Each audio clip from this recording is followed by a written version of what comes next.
Olá, amigos da Revolução Industrial Brasileira, como vão vocês? Aqui Fausto Oliveira começando mais um comentário a respeito de dados e notícias econômicas, hoje tratando sobre o resultado da produção industrial de agosto, que depois de 2 meses de queda mensal em julho e junho, acumulou o terceiro mês consecutivo de queda.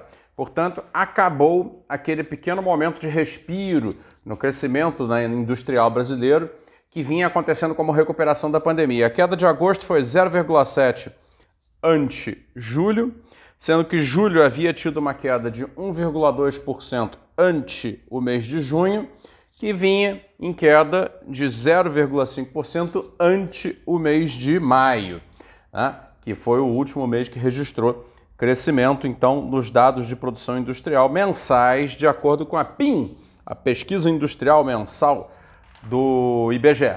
Então esse é o dado que obviamente não é positivo e que tem alguns agravantes, tá? Eu estou buscando aqui os agravantes que eu quero mostrar para vocês, que é o seguinte: a produção industrial, como vocês sabem, é segmentada por subsetores, né? E dentro desses subsetores tem ainda, né, mais divisões. Mas eu considero muito boa a primeira subdivisão, que ela dá uma boa ideia, né, de como anda o setor industrial como um todo. Percebam, dentro do dado de agosto, né, que é o de queda de 0,7%, nós tivemos a produção de bens de capital caindo 0,8%, né, frente ao mês de julho, tá, em agosto frente a julho. Bens de capital são máquinas e equipamentos, né, sistemas, componentes, etc. São coisas compradas por empresas visando a produção de outras coisas, né? Bens intermediários, né, que aí são, por exemplo, quando se compra uma turbina eólica para a composição de um aerogerador, ou, por exemplo, quando se compra um chassi, né, para a produção de um automóvel, né, caiu 0,6%. Os bens de consumo, né, que aí é o que você e eu, né, cidadãos, consomem da produção industrial. Então vai desde, né, embalagem, alimentos envasados, por exemplo, refrigerantes, cervejas, até, por exemplo, uma coisa um pouco mais já perto do bem durável, né? Mas que não se confunda com o bem durável. O bem durável, que aí entra televisores, geladeiras, fogões, toda a linha branca, todas essas coisas mais duráveis, móveis, etc., teve uma queda estrepitosa de 3,4%. Me perdoem.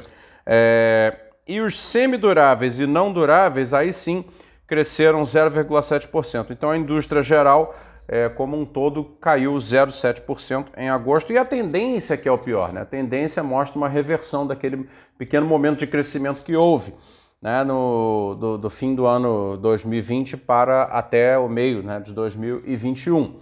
E aí tem alguns fatores que explicam, né, esse novo momento, que está mais a ver com o que a realidade brasileira de fato apresenta. Primeiro grande fator que se deve considerar para entender o que está acontecendo é o seguinte, e aí tem dois grandes fatores a se considerar e uma terceira coisa que eu acho que merece o comentário, que eu vou deixar mais para o final da minha explicação aqui. O primeiro fator é a desestruturação completa, assim, das cadeias internacionais de provisão, ou seja, cadeias de fornecimento de mercadorias, intermediários, né, bens de componentes, etc., sistemas.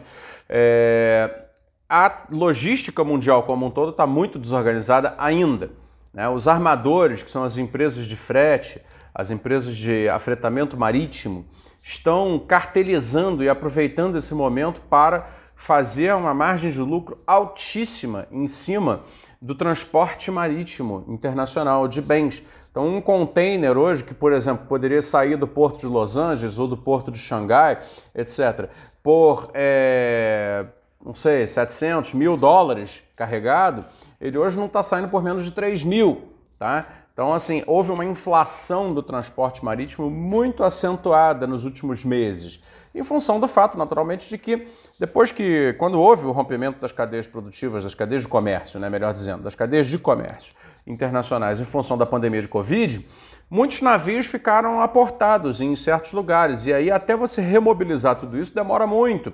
E a questão não é só demorar, é a justificativa econômica da remobilização, né? Quando você tem um navio de container estacionado, aportado num lugar que não tem exportação de manufaturados o suficiente para justificar a mobilização daquele navio, a tendência é que ele fique aportado ali, né? E, por outro lado, um navio graneleiro aportado num lugar, suponha a China, que tem muita exportação de manufaturado, mas é um país importador de granéis, como minério de ferro, soja, etc., a tendência é que esse navio graneleiro também não saia fácil dali a partir do momento em que se autoriza a saída dele. Bom, casos como esse levaram a duas coisas. Primeiro, a uma desorganização completa nos agendamentos, na organização mesmo, né, cotidiana do comércio internacional marítimo, isso que é a maior parte do comércio internacional. E segundo, a uma espécie assim de margem de lucro excepcionalmente alta e privilegiada dos afretadores, que são poucas companhias internacionais afretadoras, né? Uma das líderes mundiais é aquela Maersk, da Dinamarca, né? Esses camaradas estão cartelizados e fizeram agora uma pressão monopolista sobre o comércio internacional muito grande, através exatamente do preço do container, do preço do frete marítimo, né? Então tudo isso está impactando no retorno das produções, né? Está aí a produção industrial que está toda afetada por isso. E por que eu estou enfatizando esse ponto? Porque no Brasil, a dependência, principalmente em relação aos componentes de eletrônica e microeletrônica, é muito grande, né? A já tão famosa, né, escassez de semicondutores, escassez de chips eletrônicos está se fazendo sentir com cada vez mais dramaticidade, principalmente na área automobilística, mas não só, né? O consumo de bens duráveis, por exemplo, caiu 3,4%. Não tenha dúvida de que quando a sua geladeira, que tem aqueles botõezinhos de controle eletrônico de temperatura, etc., que é tudo muito bonito, legal, o fogão e a máquina de lavar, idem, a máquina de lavar louça também, né? Tudo isso são microchips, tá? Inseridos dentro desses bens duráveis. O automóvel hoje tem microchips espalhados em todos os sistemas, na transmissão, na injeção eletrônica, na direção, no controle de temperatura de ar-condicionado, no central multimídia, então, óbvio, mais ainda, até nos pneus, em alguns casos, existem microchips instalados para detecção de pressão do ar. Bom, dito isso, é óbvio que a interrupção do transporte marítimo internacional e a desorganização das cadeias internacionais afeta, então, a produção dos bens duráveis com mais ênfase, com mais força. E isso está explicando, então, por que é que a nossa produção industrial agora está começando a voltar para um cenário de queda. Tá? Isso do lado aí da oferta, né? Pensando assim, o que os produtores da economia têm como explicação na sua atividade para isso que está acontecendo. Agora, pelo lado da demanda, tem também um efeito muito grave, porque, né, o Brasil continua, né, apesar dos dados meio maquiados aí do novo CAGED, continua com uma situação que o IBGE demonstra muito bem, de alto desemprego, né, e alta informalidade. Né? E as criações de vagas de trabalho que vêm sendo feitas são praticamente sempre informais. Né? Os negócios que vão crescendo no Brasil são negócios de contratação flexível, né? A exemplo da economia dos aplicativos. Tudo isso gera uma instabilidade no poder de compra da sociedade muito grande. Então é evidente que as pessoas estão com menor poder de compra, é evidente que, portanto, tem aí uma certa, né, demanda que não contribui para um crescimento. Ainda mais quando se fala de produtos industrializados já de maior valor, por exemplo, bens duráveis. Então as pessoas certamente não estão trocando geladeira, trocando fogão, essas coisas, tanto quanto poderiam. Automóveis, então, muito menos, dado que agora o preço do automóvel no Brasil explodiu em função também da escassez lá, dos insumos mais finos da produção. Tendo dito tudo isso, que eu acho que são os dois grandes pilares que estão por trás da grande queda, que é uma queda, né, poderosa, da indústria no Brasil, fica aquela questão, mas vocês não defendem o câmbio competitivo como elemento de reestruturação das cadeias industriais? Sim, defendemos. E defendemos com muita lógica, acho que é uma defesa que está comprovada na história. O problema é o seguinte, é que o câmbio funciona, como eu já falei muitas vezes aqui, como se fosse o goleiro do time. Você precisa ter um excelente goleiro, mas se você não tiver o restante do time jogando, né, você apenas não toma gol. Mas você tem uma hora que você precisa fazer gol, né? Você precisa de outras coisas para fazer a sua indústria avançar, né, e recompor dentro do PIB uma importância relativa de maior significado. E, portanto, com todos os efeitos, né, positivos que isso traz em termos de emprego de qualidade, maior massa salarial, etc. Né? E nós não temos o restante do time. Nós, por um acidente, que aliás pode não ter sido tão acidente assim, porque afinal de contas o Paulo Guedes começou a aparecer agora que ele ganha dinheiro com o câmbio desvalorizado, né, com as contas internacionais que ele mantém, né? Então talvez não tenha sido tão acidental assim, mas o fato por um acidente de mercado, digamos assim, o câmbio chegou a esse patamar. E chegando a esse patamar, de fato houve uma resposta da indústria brasileira que foi até interessante. A indústria brasileira substituiu importações, a indústria brasileira com isso recompôs um certo grau de cadeia produtiva e a indústria brasileira até mesmo, né, voltou a ser um pouquinho exportadora, coisa que ela tinha deixado de ser. Tá? E agora, isso não se sustenta no longo prazo se não houver um restante de elementos. E esse restante de elementos são elementos de política e de planejamento. Né?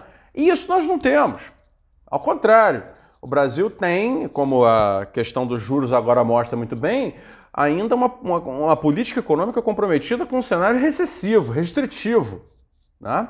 Quer dizer, no meio de uma situação de não crescimento, porque nós praticamente já não tem crescimento no Brasil agora, um soluço pós-Covid, mas que já passou. Então, num cenário de não crescimento, o Brasil está elevando juros, está, portanto, reprimindo demanda de bens de consumo mais duráveis, comprados a crédito, né, por exemplo. Vai reprimindo a demanda por novos imóveis, que vai reprimir a demanda por bens industriais básicos, como aço, como concreto, cimento, etc. Não é verdade? Então, assim, estando a política econômica, macroeconômica, comprometida com um cenário de restrição ao crescimento, com um cenário recessivo, como a alta de juros comprova, sabe, é insuficiente você chegar e dizer, então, porra, vocês estão defendendo o câmbio e o câmbio está aí no lugar e mesmo assim, entendeu? Porque ninguém aqui disse que basta ter o câmbio. Sem o câmbio as coisas não acontecem, mas não basta ter só o câmbio. E aí, não tendo só o câmbio, talvez o câmbio não precisasse estar no nível que está.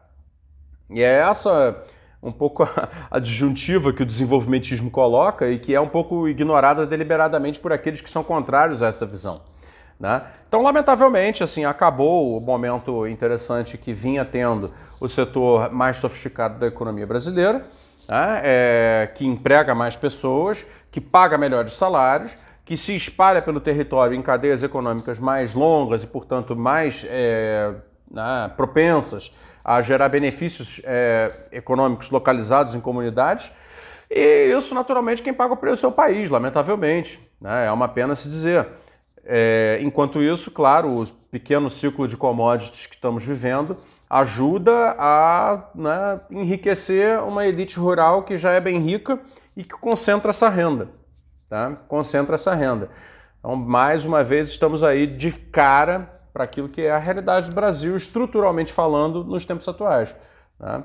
Uma economia que, por mais que cresça, já não cresce, né? Mas por mais que crescesse, né, estaria crescendo em situação de alta concentração geográfica e social da renda, em detrimento das maiorias do país que estão legadas, jogadas, atiradas na informalidade do trabalho, em contratos flexíveis e em posições laborais de pouca produtividade e pouca remuneração e inchando as cidades, né, as cidades do litoral, com muita situação de necessidade, miséria e pobreza. É isso.